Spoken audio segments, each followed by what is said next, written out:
कहीं ना कहीं कर्मों का डर आज भी है, नहीं तो गंगा पर इतनी भीड़ क्यों है। जो कर्म को समझता है उससे धर्म को समझने की जरूरत नहीं, क्योंकि पाप शरीर नहीं करता, विचार करते हैं, और गंगा विचारों को नहीं, सिर्फ शरीर को धोती है। देश विदेश से देख रहे सभी दर्शकों को मेरा प्यार भरा नमस्कार। मैं हूं मोहित कमल श्रीमाली और आप सभी का स्वागत करता हूं आपके अपने चैनल पर और सूर्य के मिथुन राशि में प्रवेश के इस विशेष एपिसोड में। यह एपिसोड आपकी नाम राशि अर्थात मून साइन पर बेस्ड है। श्रीमद् भगवद गीता में सूर्य को सूर्य नारायण के नाम से संबोधित किया जाता है और वेदों में सूर्य को ही संपूर्ण जीव जगत की आत्मा माना गया है। हिंदू धर्म में सूर्य को प्रत्यक्ष देवता का दर्जा दिया जाता है। सूर्य देव जगत के पिता हैं और उनके बिना पृथ्वी पर जीवन का अस्तित्व संभव नहीं हो सकता। वैदिक ज्योतिष में सूर्य देव को नवग्रहों का राजा कहते हैं। किसी भी व्यक्ति की कुंडली में सूर्य जीवन में सम्मान हो, सफलता, उन्नति, पिता का साथ, संबंध, उच्च पद और साथ ही साथ अच्छे जीवन की संभावनाओं को प्रकट करते हैं। सूर्य के अच्छे प्रभावों से जातक को जीवन में सुख सुविधाएं प्राप्त होती है। वो लोग जिनकी कुंडली में सूर्य अनुकूल स्थिति में है, उन्हें सरकारी पद प्राप्त होने की संभावनाएं ज्यादा होती हैं।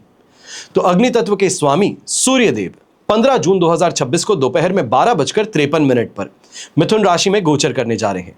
सूर्य के इस गोचर का प्रभाव सभी 12 राशियों पर क्या होगा? हालांकि मिथुन राशि पर सूर्य के गोचर का प्रभाव ज्यादा देखने को मिलेगा, तो उसी पर विश्लेषण हम शुरू करते हैं और सबसे पहले बात करेंगे मेष राशि से।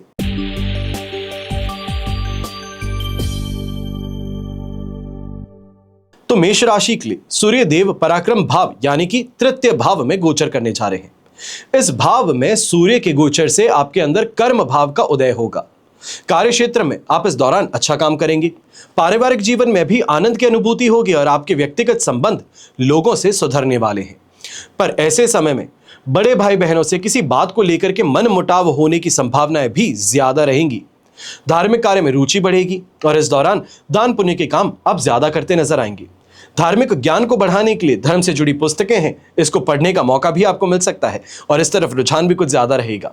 अब इस दौरान छोटी दूरी की यात्रा विशेष तौर पर करना लाभकारी साबित है। आपके पिता के लिए यह गोचर अत्यंत शुभ और लाभदायक साबित होगा।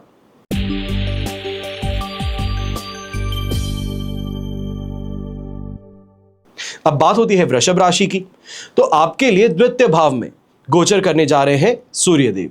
सूर्य का गोचर आपके इस भाव में होने से आपकी वाणी में कठोरता लेकर के आ सकते हैं। बातों बातों में आप किसी को ऐसा कुछ कह सकते हैं कि सामने वाले को वो आहत हो जाए। इसलिए किसी से कोई भी आप बात करते हैं तो थोड़ा सोच समझ करके कीजिएगा। कैसी बोली का उपयोग करते हैं, क्या बात सामने रखते हैं, ये जरूर ध्यान रखिएगा, वरना बात बढ़ करके झगड़े का रूप भी ले सकती है। अब आर्थिक पक्ष को मजबूत करने के लिए आप कोई ऐसा फैसला लेते नजर आएंगे जो यहां पर दशा और दिशा दोनों को बदल सकता है। सूर्यदेव की कृपा से इस समय जीवन के कई क्षेत्रों में अच्छा प्रदर्शन करने का मौका भी आपको प्राप्त होगा। परिस्थितियां आपके अनुकूल ज्यादा रहेंगी और वहीं इस राशि के जो स्टूडेंट्स हैं, आपके लिए समय बहुत ज्यादा प्रॉफिटेबल है। जो आपके एजुकेशन से संबंधित सेक्टर्स हैं, इस समय में वहां पर आपको मनचाहा परिणाम प्राप्त हो पाएगा। दांपत्य जीवन भी अच्छा रहेगा, लेकिन जीवन साथी की तबीयत यहां पर उसको लेकर के थोड़ी सावधानी आपको ज्यादा बरतनी होगी।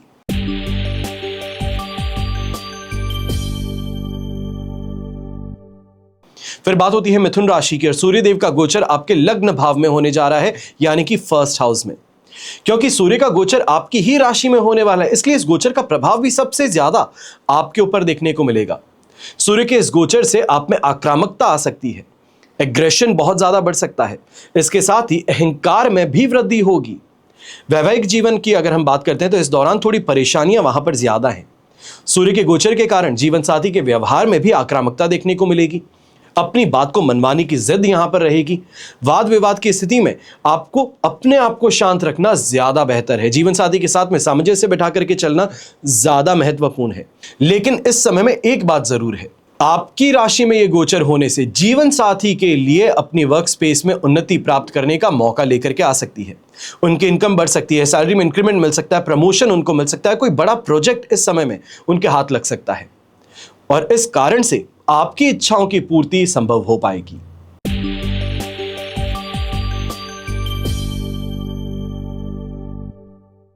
फिर बात होती है कर्क राशि की और सूर्य का गोचर आपकी राशि से 12th हाउस यानी कि द्वादश भाव में होने जा रहा है। सूर्य गोचर के चलते इस राशि के कुछ जातक जो है इस दौरान विदेश यात्रा पर जाने का मानस बना सकते हैं। यह मौका आ रहा है, अब मौके को लेना और ना लेना यह आप पर निर्भर करेगा, फाइनेंशियल सिचुएशन पर निर्भर करेगा। इस गोचर के दौरान अपनी सेहत का सबसे ज्यादा आपको ध्यान देना चाहिए। क्या खाते पीते हैं, कहां जाते हैं, कब जाते हैं, इसका ध्यान रखिएगा। और खर्चे भी ऐसे समय में कुछ ज्यादा बढ़ सकते हैं जो कि आपके फाइनेंशियल स्टेटस को कमजोर करने वाली साबित होंगे। क्रेडिट कार्ड अगर यूज करते हैं तो इस महीने क्रेडिट कार्ड को यूज करने से परहेज ज्यादा कीजिएगा। भाई बहनों के लिए अगर हम बात करें तो ऐसे समय में उनके कैरियर में अच्छा उछाल देखने को मिल सकता है। आपकी किसी यहां पर इन्वॉल्वमेंट के कारण, या तो फिर भाई बहनों को आप पढ़ाते हैं या उनके लिए यहां पर किसी से बात करते हैं, आपका नेटवर्क उपयोग कर उनके लिए कोई मदद लेकर के आते हैं तो यह अवश्य ही फायदेमंद साबित होगा। वहीं कोर्ट कचहरी से जुड़े मामले हैं तो वहां पर भी आपको सफलता मिल सकती है। ऐसे समय में पहाड़ी इलाकों में घूमने का अवसर भी आपके पास में है। शादीशुदा लोगों की अगर बात करते हैं तो वहां पर मानसिक और शारीरिक स्वास्थ्य को लेकर के ज्यादा ध्यान देने की जरूरत है। काफी चीजों को लेकर के बहुत स्ट्रेस्ड है पर बात बता नहीं रहे हैं, ऐसी स्थिति सामने आ सकती है। अंदर ही अंदर मन की वो बात खाए जा रही है, यह परेशानी का कारण है। वहीं जो प्रतियोगी परीक्षाओं के लिए तैयारी कर रहे हैं, आप ऐसे समय में एजुकेशन से संबंधित तो आपके लिए बेहतर टाइम पीरियड है, पर शरीर का साथ ना निभाना यह परेशानी का कारण बन सकता है कि ठीक एग्जाम वाले दिन कोई बीमार हो जाते हैं, कोई ऐसी यहां पे स्थिति उत्पन्न होती है कि एग्जाम जा ही नहीं पा रहे हैं, तो वो आपके लिए परेशानी का कारण है। ऐसे में अपनी सेहत का भी ध्यान दीजिएगा और पढ़ाई से संबंधित भी इस समय में भटकाव की स्थिति से आपको दूर रहना होगा।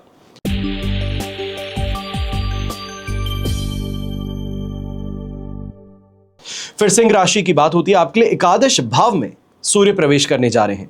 अब इस भाव में सूर्य के गोचर से जीवन में आगे बढ़ने के लिए मौके मिलेंगे। अगर पैसे को लेकर के कुछ समस्याएं चल रही थी तो वो यहां पर मिट जाएंगी। यहां पर इस गोचर के चलते विशेष तौर पे आर्थिक पक्ष आपका ज्यादा मजबूत होगा। ये एस्ट्रोलॉजी का प्रिंसिपल भी है। क्रूर ग्रहों का एकादश भाव में बैठना यह शुभ साबित होता है। चाहे शनि विराजमान हो, चाहे सूर्य विराजमान हो, चाहे राहु विराजमान हो, चाहे मंगल विराजमान हो। अब इस राशि के कुछ जातक जो हैं, आप यहां पर बिजनेस को शुरू करने का भी सोच सकते हैं। कोई नया यहां पे काम करने के लिए काफी ज्यादा मोटिवेटेड भी रहेंगे। नौकरी पेशा लोग हैं तो आपके लिए भी काफी अच्छा समय है। सीनियर्स का यहां पे पूरी तरीके से समर्थन मिल जाना, उनकी मदद के कारण अपने करियर में आगे बढ़ने का मौका मिलना, यह आपको देखने को मिलेगा। तो वहीं लव लाइफ की अगर बात करते हैं तो वहां पर ईगो है, ईगो के कारण क्लैशेस ज्यादा रहेंगे। यहां पर इतना सा ध्यान दीजिएगा कि प्रेम पूर्वक बात कर अगर निपटाया जा सकता है तो ज्यादा बेहतर है, वरना स्थिति आपके लिए विपरीत दिशा में बढ़ सकती है।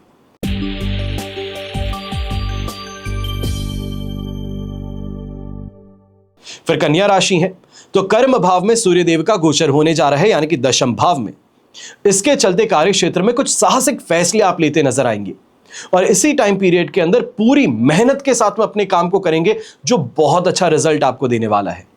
व्यापारी वर्ग है तो यहां पर अच्छा मुनाफा कमाने का मौका है। जो काम करते हैं, जिस क्लाइंट के साथ में यहां पे आगे काम को बढ़ाते हैं, तो वो ओवरऑल डेवलपमेंट लेकर के आते हैं, वो उन्नति और प्रोग्रेस लेकर के आते हैं, तेजी लेकर के आते हैं काम में। ये काम के तरीके को भी बदलेगा और आपके लिए एक नया रास्ता भी बनाएगा। यहीं जो गवर्नमेंट काम करते हैं, गवर्नमेंट एम्प्लॉयज हैं, इस दौरान काफी सैटिस्फैक्टरी टाइम पीरियड है। चाहे बॉसेस से यहाँ पे ट्रांसफर से संबंधित आपने बात की है या फिर कोई ट्रांसफर को रोकने के लिए बात की है, तो उसका परिणाम आपके लिए सुखद साबित होगा। पारिवारिक जीवन अच्छा रहेगा, लेकिन यहां पर इस बात का ध्यान दीजिएगा कि माता पिता से संबंधित यहां पर कोई ना कोई विषय में आपको चिंता ज्यादा देखने को मिलेगी। चाहे उनकी सेहत को लेकर के हो सकती है, उनके बर्ताव को लेकर के हो सकती है, या फिर इस समय में उनकी जिद को लेकर के परेशानी हो सकती है। वैवाहिक जीवन के लिए समय नॉर्मल है, ज्यादा कोई उथल पुथल वहां पर नहीं रहेगी।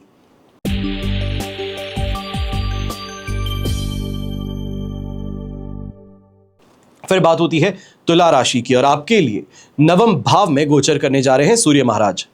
सूर्य देव के नवम भाव में गोचर करने के दौरान सामाजिक स्तर पर सोच समझ करके आपको चलने की जरूरत है। खास करके महिलाओं के साथ में इस समय में ज्यादा सम्माननीय आपको बनना होगा। बहुत सोच समझ करके बात करनी है। कोई भी आपका छोटा सा हल्का सा मजाक जो है वो भी परेशानी का कारण बन सकता है। और वहीं पिताजी की सेहत में ऐसे समय में कुछ नरमी पेशी नजर आ सकती है। उनके साथ में किसी बात को लेकर के अगर बहुत डिफरेंस ऑफ ओपिनियन है, बहुत ज्यादा टू एंड फ्रो हो रहा है, फ्रिक्शन देखने को मिल रहा है, तो वहां पे उनकी बात को मान लेना ज्यादा बेहतर है। अपनी बात को मनवाने की गलती मत कीजिएगा। ये मतभेद जो है उनकी सेहत के लिए अच्छा नहीं है। अब यहीं पिता से बात करते समय थोड़ा मर्यादा का भी ध्यान दीजिएगा। भाई बहनों के साथ में ऐसे समय में नोकझोंक जो है वो संभव है, पर इस कारण से परिवार में दरार कहें या फिर उनके साथ में मनमुटाव बहुत ज्यादा बढ़ जाए, ऐसी स्थिति नहीं है। कारोबारियों के लिए ऐसे समय में विदेश से जुड़ा मुनाफा अवश्य मिल सकता है। अगर आप कंसल्टेंसी का काम करते हैं, फ्रीलांसिंग का काम करते हैं या फिर इंपोर्ट एक्सपोर्ट का काम करते हैं तो यह आपके लिए काफ़ी ज़्यादा फायदेमंद बनने वाला है। वहीं गवर्नमेंट सेक्टर से जुड़े अगर आप हैं तो वहाँ पर भी कहूँगा कि कोई मर्जर एक्विजिशन है या फिर इस समय में कोई आप पेपर वर्क संभालते हैं, कोई ऐसे डिपार्टमेंट में है जहाँ पे लीगल रूल्स हैं उसको फॉलो करवाने पर आप ध्यान देते हैं तो यह आपके लिए फायदे की बात यहाँ पर बन सकती है।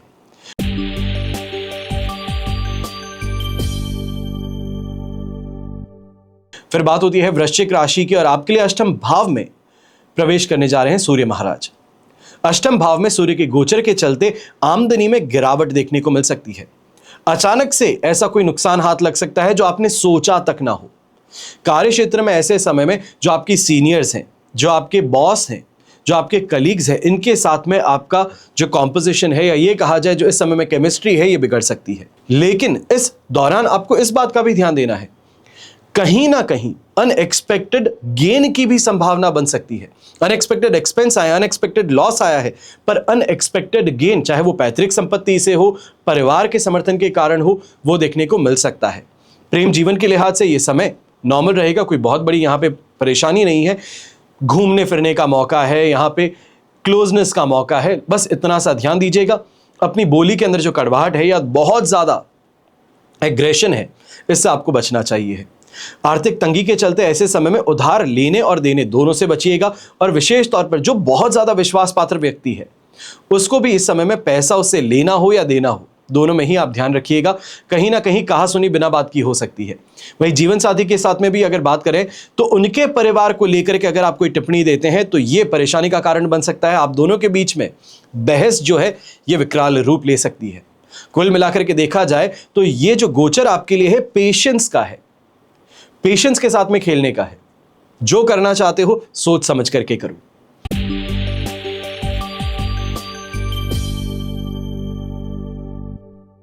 फिर बात होती है धनु राशि की और आपके लिए सप्तम भाव में सूर्य महाराज प्रवेश करने जा रहे हैं। सूर्य के प्रभाव से इस दौरान व्यवहार कई मामलों में एग्रेसिव ज्यादा होता नजर आएगा। यह कहा जाए बेसिक माइंडसेट जो है वो ये है कि पहले वार करो उसके बाद में विचार करो। इस भाव में सूर्य का गोचर आपके व्यवसायिक जीवन के लिए ज्यादा अच्छा है। कार्य क्षेत्र में इस दौरान प्रमोशन मिलने की संभावना भी है, कोई गुड न्यूज मिलने की संभावना भी है। सामाजिक जीवन में भी ऐसे समय में काफी ज्यादा प्रॉफिटेबिलिटी आपको देखने को मिलेगी, मान सम्मान आपको मिल जाएगा, आपका व्यवहार जो है लोगों को ज्यादा पसंद आएगा। समाज में फेम की प्राप्ति होना, अच्छे स्टेटस की प्राप्ति होना देखा जाएगा। वहीं जीवन साथी के अंदर ऐसे समय में टकरार की भावना ज्यादा है, यहां ईगो बोलेगा, यह आपको ध्यान रखना है। किसी भी बात को लेकर के अगर टकरार होती है तो इतना सा ध्यान दीजिए कि ये वही व्यक्ति नहीं है जिससे शादी की है, यहां पर स्थिति कुछ और है और स्थिति को समझना है। प्रेम और वैवाहिक जीवन में ऐसे समय में मतभेद कुछ ज्यादा देखने को मिलेंगे। यहां पर जो आपके पार्टनर हैं इनके साथ में बैठ करके हल निकालने का प्रयास कीजिए। बेवजह का झगड़ा है, बेवजह की यहां पे टिप्पणी एक दूसरे पर कर रहे हैं, इससे आपको यहां पर बचना होगा, वरना परेशानी ये रिश्ते की हो सकती है। अभी तक सिर्फ ईगो की है, ईगो को अगर स्ट्रोक कर दिया जाए तो सामने वाला व्यक्ति शांत है, एक बार जो वो कहता है हां कर दी जाए तो बात वहीं खत्म हो जाती है। तो इतना आपको ध्यान रखना है।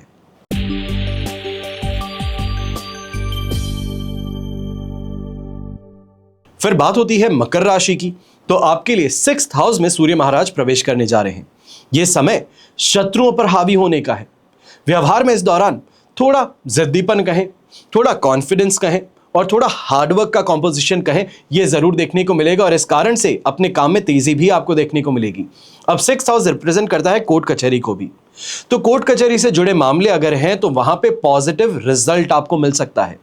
आर्थिक पक्ष हालांकि थोड़ा कमजोर रहेगा, पर यहां पर अनएक्सपेक्टेड चीजों से, इंसिडेंसेस से आपको प्रोटेक्शन मिल जाएगी। यहां पे इस बात का ध्यान जरूर दीजिएगा कि कुछ एक्सीडेंटल खर्चे हैं, यानी कि जो एक्सपेक्ट नहीं किए गए थे या फिर थे सामने पर भूल गए थे, तो वो यहां पर फाइन के साथ में सामने आ सकते हैं। जीवन में जो ये समय काल आपके लिए रहेगा लगभग 1 महीने का है, 15 तारीख से लेकर के 16 जुलाई तक। तो इस समय में आपको लगता है कि परिस्थितियां आपके पक्ष में नहीं हैं। ऐसे में परिस्थितियों को अपने पक्ष में मोड़ने के लिए मेहनत कीजिए, विचार कीजिए, स्ट्रैटेजाइज करके आगे बढ़िए। यह कहा जाए अंधेरे में तीर चलाने की गलती नहीं करनी है। जीवन साथी को स्वास्थ्य से संबंधित परेशानियां जो देखने को मिल रही है, वहां पर सही डॉक्टरी इलाज की तरफ आपको प्रयास करना है। पैसा खर्च होगा, पर जीवन साथी की सेहत जो है वो मायने ज्यादा रखती है। अगर वो फिट और फाइन है तो अपने आप ही जीवन सुपर फाइन है।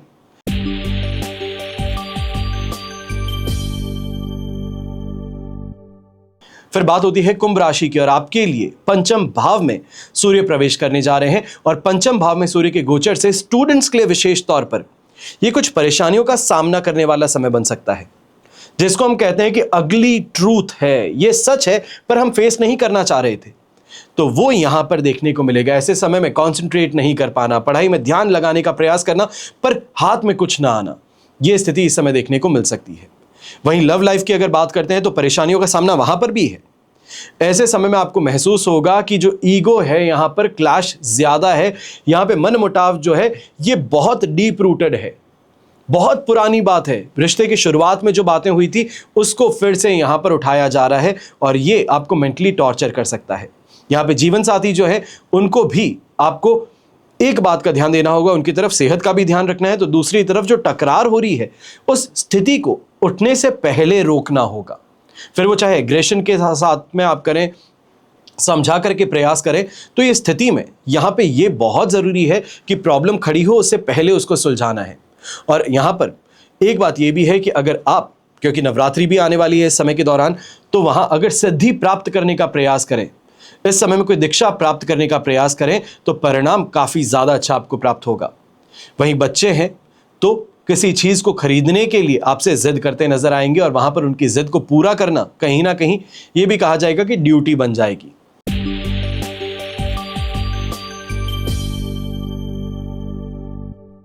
फिर बात होती है मीन राशि की, और आपके लिए सूर्य का गोचर चतुर्थ भाव में होने जा रहा है, 4th हाउस में। अब शादीशुदा हो तो सूर्य का यह गोचर आपके जीवन साथी के लिए बहुत अच्छा है। कार्य क्षेत्र में इस दौरान उनको प्रगति मिल सकती है, पर आप दोनों के रिश्ते में यहां पर खटास लेकर के आ सकती है। पारिवारिक जीवन के लिए समय नॉर्मल रहेगा, कोई बहुत बड़ी परेशानी नहीं, पर इस समय में माता के स्वास्थ्य पर थोड़ा ज्यादा ध्यान देना है। उनकी सेहत बिगड़ सकती है, ब्लड प्रेशर से संबंधित समस्या आ सकती है, तो इसके लिए थोड़ा सावधान ज्यादा रहिएगा। और जो लोग पार्टनरशिप में बिजनेस करते हैं तो यहां पर आपको अच्छा प्रॉफिट मिल सकता है पार्टनर के सुझाव के कारण, उनके एक्सपर्टीज, उनके नेटवर्क के कारण। तो इसके लिए ग्रैटिट्यूड जरूर रखिएगा। वहीं बिजनेस पर्सन हैं तो आगे बढ़ना चाह रहे थे, तो उससे संबंधित जो कोशिशें आप कर रहे हैं ये यहाँ पे फ्रूटफुल रहेंगी। स्टूडेंट्स हैं तो आपको भी कहूंगा कि अकेले बैठ करके पढ़ने की स्थिति यहाँ पे ज्यादा फायदेमंद है। ग्रुप स्टडी कभी कभी करना, जब मैं आपको आज के राशिफल में बताता भी हूं कि यहां पर ग्रुप स्टडी करना आपके लिए ज्यादा फायदेमंद रहेगा, यहां पे अकेले में पढ़िएगा तो ज्यादा फायदेमंद रहेगा, तो उसका ध्यान रखते हुए आपको यहां पे बढ़ना चाहिए है। तो यह हुआ विश्लेषण मेष से लेकर मीन राशि का। पर अब हम बात करते हैं सूर्य दोष निवारण के विशेष उपाय की। तो सूर्य के लिए जो दिन माना जाता है वो है रविवार का, और रविवार को सुबह सूर्य की होरा में, होरा क्या होती है, सूर्योदय से 1 घंटे के अंदर अंदर गेहूं है, गुड़ है, घी है, तांबा, लाल कपड़ा, मसूर की दाल, सोना मुमकिन हो सके तो, या गाय का बछड़ा, इनका दान किया जा सकता है। यही दान सूर्य के नक्षत्रों में अगर आप करते हैं, यानी कि कृतिका नक्षत्र है, उत्तरा फाल्गुनी नक्षत्र है, उत्तराषाढ़ा नक्षत्र है, इसमें किया जाए तो यह और ज्यादा फायदेमंद है। इस उपाय के अंतर्गत आप सभी वस्तुएं एक साथ भी दान कर सकते हैं और चाहें तो एक एक कर भी दान कर सकते हैं, पर इस बात का जरूर ध्यान दीजिएगा कि पॉकेट क्या अलाउ करती है उसका ध्यान रखें। फिर सूर्य की कमजोरी से नेमोफेम में कमी कहें, झूठे आरोप कहें, हृदय रोग कहें, हड्डियों की समस्या कहें, ये उत्पन्न होती हैं। और अगर आपको ऐसी समस्याएं कोई चल रही है तो रविवार को आपको जो ऊपर बताई गई वस्तुएं हैं इनका दान करना चाहिए। जो व्यक्ति न दान कर सकता है, न पूजा पाठ कर सकता है, न समय निकाल सकता है, आप साधारण तौर पर एक काम कर सकते हैं, द्वादश आदित्य कवच धारण कर सकते हैं और इसको धारण किए रखिएगा। सूर्य नारायण यंत्र की स्थापना अपने पूजा रूम में कर सकते हैं और हर रोज वहां मंत्र जाप अवश्य कीजिएगा। सूर्य ग्रह पिरामिड है या नवग्रह पिरामिड है, जहां आप सोते हैं अपने साइड में आप रख सकते हैं और वहीं रखे रहिए। ये माइंड बॉडी को कैलिब्रेट करने का काम करता है, पॉजिटिव लेकर के आता है। जो आप अपनी इच्छाएं हैं उससे संबंधित आपको यहां पर आगे बढ़ने का अवसर प्राप्त होता है। वहीं सूर्य ग्रह की शांति के लिए आप 1 मुखी या 12 मुखी रुद्राक्ष भी धारण कर सकते हैं। और वहीं भगवान विष्णु हैं, श्री राम जी हैं, इनकी पूजा उपासना करना आपके लिए ज्यादा फायदेमंद साबित होता है। सूर्य को अर्घ देना यह तो अवश्य ही सबसे महत्वपूर्ण उपाय है। जो व्यक्ति इसमें विश्वास करता है, जो सुबह सूर्योदय के समय उठ सकता है, उस व्यक्ति को सूर्य को अर्घ तो अवश्य ही देना चाहिए। और सूर्य ग्रह की शांति के लिए सूर्य का बीज मंत्र है ओम राम रीम रौम सह सूर्याय नमः। इसका रोजाना आपको जाप करना चाहिए। और घर में एक तांबे का बना हुआ सूर्य चिन्ह है, यह अवश्य लगाना चाहिए। तो बस ये हुआ आपके लिए विशेष राशिफल और सूर्य दोष निवारण से संबंधित विशेष उपाय। आप सभी के लिए हमेशा यही प्रार्थना करता हूं और हमेशा करूंगा कि आपका और हमारा परिवार सदैव सुखी रहे, संपन्न रहे, सुरक्षित रहे और स्वस्थ रहे। घर परिवार में बड़े बुजुर्गों का साथ और आशीर्वाद हमेशा हमारे साथ में बना रहे।